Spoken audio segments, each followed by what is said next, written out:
మాజీ ఎంపీపీలకి ముఖ్యంగా ఇడికి విచ్చేసిన బీఆర్ఎస్ పార్టీ కుటుంబ సభ్యులందరికీ కూడా పేరు పేరున నా హృదయపూర్వక నమస్కారాలు తెలియజేస్తా ఉన్నాను. ఒక్కసారి దయచేసి మీ అందరూ ఆలోచించాలని ఇవాళ నేను రామన్నను అడిగి మరి ఇవాళ రామన్న నీతో వస్తా. ఖచ్చితంగా ఇక్కడ పోటీ చేస్తున్న బీజేపీ అభ్యర్థి ఆయన ఈటల రాజేందర్ గురించి ఖచ్చితంగా ఈ మల్కాజిరి పార్లమెంటు మొత్తం వినేలాగా ఖచ్చితంగా నేను చెప్తా అన్నా, ఇవాళ వస్తా అని నేను చెప్పిన. అదే విధంగా రామన్నతో చెప్పంగానే రా అన్నాడు.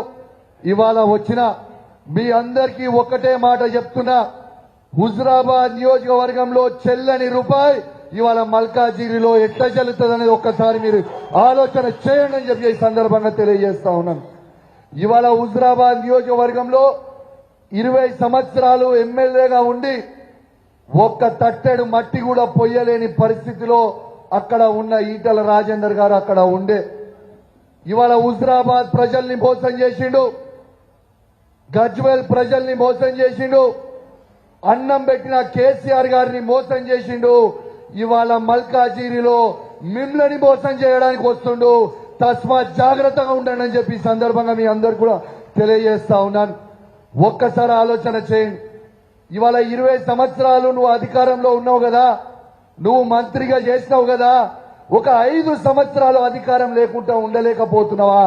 ఎందుకు ఇక్కడ మల్కాజిరికి వచ్చి పోటీ చేయాల్సిన అవసరం నీకు ఏముంది అని చెప్పి నేను అడుగుతా ఉన్నాను.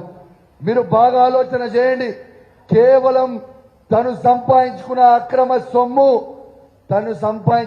అక్రమ సొమ్ముని కాపాడుకోవడానికి ఇలా మళ్ళా బీజేపీ అభ్యర్థిగా మల్కాజిరికి వచ్చి పోటీ చేస్తా ఉన్నాడు.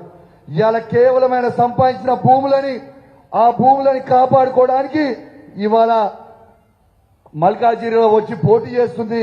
దయచేసి మీ అందరు కూడా మర్చిపోద్దని విజ్ఞప్తి చేస్తా ఉన్నాను. నిన్నెక్కడో చూసినా, సోషల్ మీడియాలో ఎన్నో చూసినా, నేను దేవుని గురించి బాగా నమ్ముతా, నేను దేవుని గురించి చెప్తా, నేను మొక్కుతా, గుడిలు కట్టాలి అని చెప్తా ఉన్నాడు. నేను మీకు చెప్తా ఉన్నా, నేను హుజురాబాద్ బిడ్డని. హుజురాబాద్ లో 20 సంవత్సరాల ఏ ఒక్క నాడు కూడా దేవుని బొట్టు కూడా పెట్టుకోలేదు. సిగ్గు లేకుండా ఇక్కడికి వచ్చి మళ్ళా దేవుని గురించి మాట్లాడుతుంది కూడా దయచేసి మీ అందరు కూడా గుర్తు పెట్టుకోవాలని చెప్పి ఈ సందర్భంగా మీ అందరు కూడా తెలియజేస్తా ఉన్నాను. ఒక్కసారి ఆలోచన చేయండి. ఇలా ఇదే ఈటల రాజేందర్ గారికి ఇంగ్లీష్ రాదు, ఇదే హిందీ రాదు. ఇలా సునీత మహేందర్ రెడ్డికి ఇంగ్లీష్ రాదు, హిందీ రాదు. పార్లమెంట్ లో పోయి ఏం మాట్లాడతారు పై వీళ్ళు? ఇలా అదే చదువుకున్న వ్యక్తి రాగిడి లక్ష్మారెడ్డి గారికి అద్భుతంగా ఇంగ్లీష్ మాట్లాడతాడు, అద్భుతంగా హిందీ మాట్లాడతాడు. పక్కా లోకల్, ఖచ్చితంగా మీ గొంతుగా నిలబడతాడు. రేపు పార్లమెంట్ లో మల్కాజిరిలో మీ గొంతుగా నిలబడి మీ సమస్యలకి లేవనెత్తాడు. దయచేసి మీ అందరు కూడా ఆలోచించాల్సిన అవసరం ఉన్నది. ఇంకా ఎన్ని రోజులండి, ఎన్ని రోజులు ఇదే ఈటల రాజేందర్, ఎన్ని రోజులు ఇదే సునీత మహేందర్ రెడ్డి? ఈ 40 ఏళ్ళు వాళ్ళే ఉంటాడు, 40 ఏళ్ళు ఈయనే ఉంటాడు. హుజురాబాద్ ఆయనకే కావాలి, గజ్వేల్ ఆయనకే కావాలి, ఇటు వస్తే తాండూరు వీళ్ళకే కావాలి, వికారాబాద్ కావాలి. ఇలా కొత్త ఎవరికి అవకాశం వద్దా? ఒక్కసారి మీరు ఆలోచన చేయండి. ఖచ్చితంగా లక్ష్మారెడ్డి గారిని మీరు గెలిపియండి. ఖచ్చితంగా కేసీఆర్ గారు, కేటీఆర్ గారు తనకి అండగా ఉంటారు. ఖచ్చితంగా మీ అన్ని గొంతులు కూడా ఖచ్చితంగా వినిపించే ప్రయత్నం కూడా చేస్తాడని మీ అందరికీ కూడా విజ్ఞప్తి చేస్తా ఉన్నాను.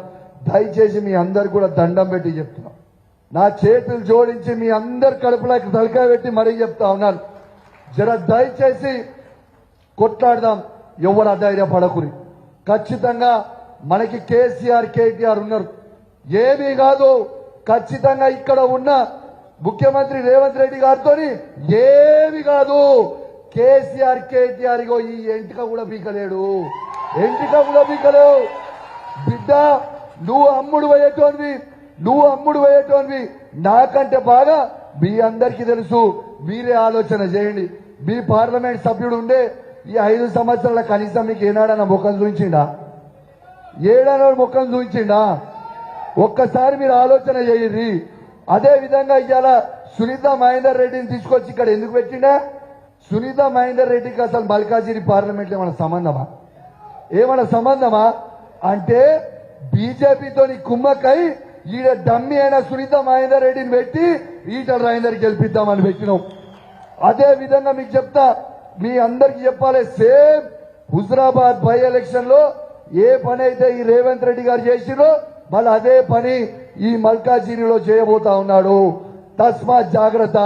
ఆనాడు నేను కూడా కాంగ్రెస్ లో ఉండే, ఆ రోజు కాంగ్రెస్ పార్టీ అభ్యర్థిగా ఉండేటుండే హుజరాబాద్ లో.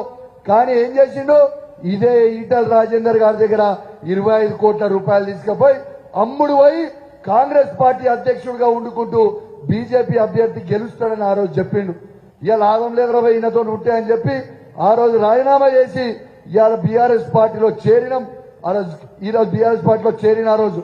కానీ ఆ రోజు చేయాల్సింది ఏముండే, డమ్మి అయిన కాంగ్రెస్ అభ్యర్థిని బల్మూరు వెంకట్ అనేటైన పెడితే 2500 ఓట్లు వస్తే ఆ రోజు ఈటల రాజేందర్ బై ఎలక్షన్ లో గెలిచిండు. మళ్ళా అదే విధంగా ఇలా సునీత మహేందర్ రెడ్డికి డిపాజిట్ పోయే విధంగా అసలు తిరగకుండా ఉంటే మళ్ళా ఈటల రాజేందర్ గెలుస్తాడు కదా అని ఆలోచన చేస్తుండు. మళ్ళా మీ అందరు కూడా తస్మాత్ జాగ్రత్తగా ఉండండి అని మీ అందరికీ నా చేతులు జోడించి మరీ కోరుతా ఉన్నాను. మీరు ఉత్సాహంగా పనిచేయండి. నేను చెప్తున్నా, మీరు ఊహించుకోని మార్పులు ఈ పార్లమెంట్ ఎలక్షన్ల తర్వాత ఉంటాయి. దయచేసి ధైర్యంగా ఉండుర్రి.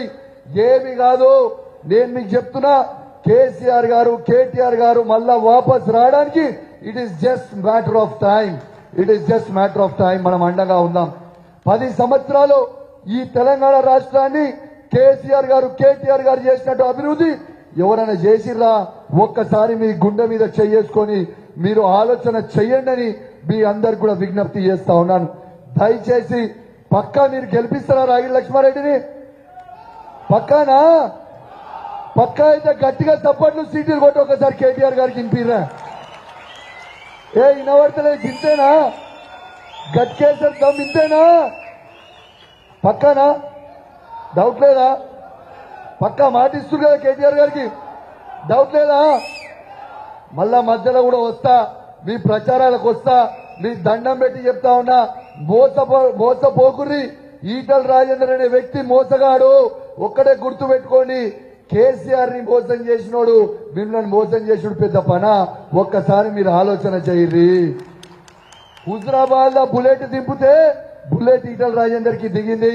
మళ్ళీ ఇక్కడ లక్ష్మారెడ్డి గారు దింపాలి, ఈటల రాజేందర్ గారికి దిగాలి. ఇది దయచేసి మీ అందరు కూడా గుర్తు పెట్టుకోవాలని విజ్ఞప్తి చేస్తూ, మరియు ఈ అవకాశం ఇచ్చిన పెద్దలకి ప్రత్యేకంగా ధన్యవాదాలు తెలియజేస్తూ సెలవు తీసుకుంటా ఉన్నాను. జై తెలంగాణ, జై కేసీఆర్.